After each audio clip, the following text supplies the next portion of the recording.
Hi everyone, it's me, Mia, and welcome back to Faith's Blurtify blog, which is the blog where I am a brand new childcare provider, and I am hoping to be able to use my experience and some of the stories that I could share to help other people who be a little bit nervous about kids. That kids are nothing to be afraid of. It's something that I'm learning. I'm hoping that other people will be inspired to learn as well.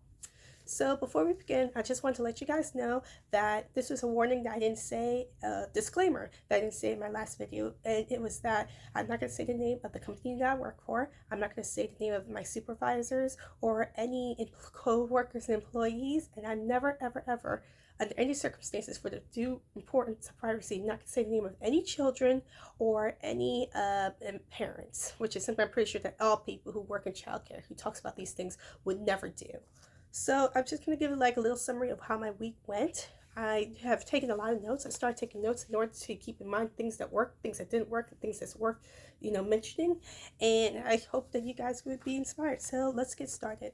So I just want to know that Tuesday there was the day that the music died, as in the music app was acting up for most of the day. And it also was the first day that there was going to be a VP visiting from the home office. So it was just this whole thing about making sure everything was in line, make sure the classroom was neat, making sure the kids were being engaged with, being able to work with them. And of course, I was still recovering from a cold, so I was wearing a mask. I couldn't really speak as much as I wanted to, so I had to contend with that. And I also had to deal with working with the Wonder Twins a little bit later on in the afternoon. But hopefully that was really, that didn't really last as much of an issue as I thought it was.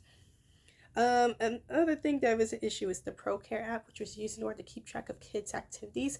That actually went down in the afternoon, which was something that I had to really deal with, with just trying to keep track of what was going on.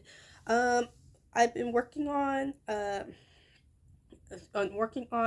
keeping track of kids who might have any kind of medical conditions, because there is a new child that's with the 1 year olds, which is a group that sometimes look after throughout the week and later in the afternoon.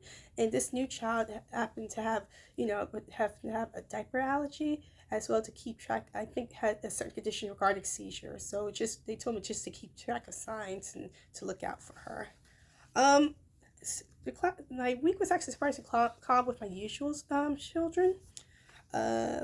My usual little friends. I should start calling them. I'm gonna call them little friends. Oops, sorry. I think I still have makeup sticking out a little bit. My usual little friends. But my Wednesday, it was a bit of a issue for me. I accidentally came in a little bit late, so I was a little bit unprepared. I tried to offer crayons, but you know how kids are with crayons. They want to draw on everything but the paper. And also I want to let you know that there's a big activity that's going on with our company having to do with teaching nature. It's basically a big contest, and the classes, the winner would be classes that have the best, they showed like the best photos of their kids learning.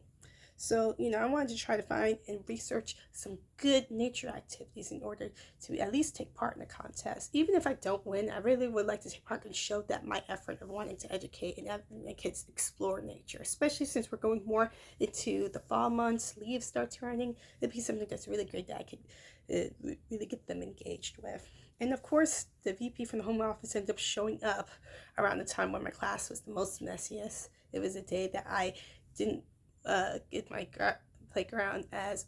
playground that's behind my classroom as organized as I wanted to.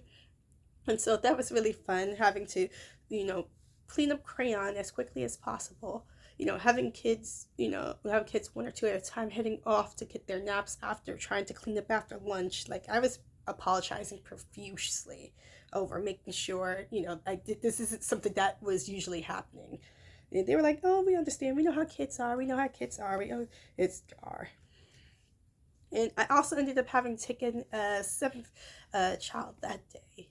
It was a kid that I think was probably moving up to my class. That's what I'm theorizing. But it had a seventh child, and he, of course, didn't want to listen as well as I was hoping that he would. But, it was still some things that was able to, bring up my classroom. I was able to get a mop instead of having to borrow from another from another class, and was able to organize my first aid supplies. So I'll be ready for that. So when it came time for Thursday's class, I actually brought a clock from home in order to keep better track of time. I think the reason why that I had messed up so much on Wednesday was because I was not really keeping track of time as I should have, and I really want to be able to nip that in the bud and be able to prove on time a little bit better, as well as being able to keep when it comes to cleaning, as well as making sure that children have enough adequate time to do what they need to, make sure that they are able to get their lunches done, able to get changed, not get too distracted, able to put appetites into whatever activities that we need to do for that day, things like that. Also started incorporating a timeout and a chair and a cool down couch. It's two separate things for me. The cool down couch is if a child is really upset about something or they're really sad, because I do have a few children, including one of my little friends, half the one they're twins, who is on the spectrum, diagnosed as on the spectrum, that gets upset very easily, and he's been getting upset a little bit more due to him being weaned off of a pacifier. So I just give them a couch if they're feeling upset. Just tell them to let them cool down for a little bit, and they really do love the little couch that's in there. The timeout chair, I would have them sit down for 2 minutes, and if they start, if they would knock things down, if they don't listen, if I tell them not to listen, or if they just be just disruptive as I'm trying to move the class along, and especially in the transition time, like the transition from outside to lunch is like the most frustrating time for me that I'm trying to nail down with certain kids. So I incorporated timeout, and I even used the timeout method outside. Like there's like little chairs, so I would have them sit in chair for 2 minutes. Sometimes I would watch over them. Sometimes they're pretty good at just sitting there. And then when they're done, I'll tell them, okay, it's okay, you could go now. I just wanted to try to let you calm down and try to get whatever's out of your system. Oh goodness. So day on Thursday, I did have 4 kids again, and they were the ones that didn't want to listen to me the most. Like I had to use the timeout chair a couple times with them.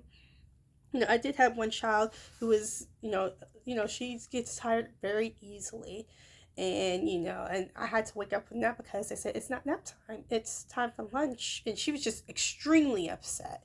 And she was just like screaming, just really, really loud screaming. And, I just thought that it wasn't just her being tired. I thought she was just really, really, really upset, or, maybe coming down with something. Like I had to call for assistance from my, fellow, from my mentor, and let them know that maybe something was going on. She was like, no, she's just maybe extra tired. But we managed to get her to, have her lunch before taking her over to nap, which I am very relieved for. So, and then in the afternoon, strangely, I had just, one of the children from my class to look after before I had to bring in and look after the 1-year-olds for the afternoon. I want to try to come up with a good strategy for the 1-year-old class. They're a little bit different. They might not be able to be as receptive for some of the things I have to say as I would hope for them. And, once again, I want to also come up with maybe an idea of having a activity for outdoors for them as well. And I need to find a way to keep them from playing with water. I have so many little friends who really, really enjoy playing with that child level sink. Like I remember, like there was this 1-year-old who would keep going over to the sink, and I'd be like, nope, don't go there. Don't go there. You better get away from there. You don't even think about it. You need to leave. Go down. Like he respected. He would leave the sink, but then I would turn around and see him standing next to the sink again. And of course, Friday I think was a really, really good day. I had the 1-year-olds for that day, which was something I was not expecting. And, I think like some of my class was not expecting it as well. Some of them was ready to follow me over to my classroom, but they were saying, no, you're going to be staying with this teacher, and she's going to be taking these kids for the day. So I need to come up with really good strategies for the 1-year-old class in that event as well. So I mentioned that there was a new 1-year-old that came in, and she has, medical, she has a few medical conditions that I need to keep out a watch on, special diapers, keep track of any like strange behavior that could be bringing on a medical emergency, and know what to do in the event that that's happening. We were supposed to have a field day that day, but of course it ended up pouring rain literally minutes before we were supposed to go out. Minutes, at least 30 minutes before that the field day was supposed to come in, so that's been rescheduled. The rain pouring down, and I got to look after watch after the school age children. And I just want to say, I don't know if I've mentioned this before, but I feel extremely and totally blessed to be working with kids who are under preschool. I feel like it's more energy with older children than it is with younger children. I mean, I could be wrong because I'm new to this, but I feel like I can manage well with younger children than older children. I feel like they're more there's like more to like do, more to keep up with. Like, you would think that kids who are older, who could understand you, able to answer back to you, and would listen when you tell them not to do something, would be less stressful. But for me, I feel like it's more stressful because I feel like it's way more energy with these school age kids than with the younger kids. But that's just my personal opinion. I could be wrong. So, I just want to give like a little bit of rundown of some of these things that went on for my week, some things I'm learning, some things I'm excited about. And I'm also thinking of I wear a leg brace. I don't know if you guys know that, but I do wear a leg brace. Well, mainly a foot brace and for my right foot. But I think I want to try not using that as much. I'm going to take a chance and just wear regular shoes. I feel like it would make it easier for me to get to kids. I feel like it won't be as much of a hassle due to my thick shoes. So you guys, that's just a little bit of what my week was. I'm so happy to be better, and I'm so excited for what this week is going to be. So, and hopefully I'll be able to offer more to you. So let me know in the comment section what you think of this video. Be sure to follow me on all my social medias. It's going to be linked within the link tree of this video. And I hope to see you soon, you guys. Thank you so much for following me, and remember to have a blessed and plentiful day. Bye.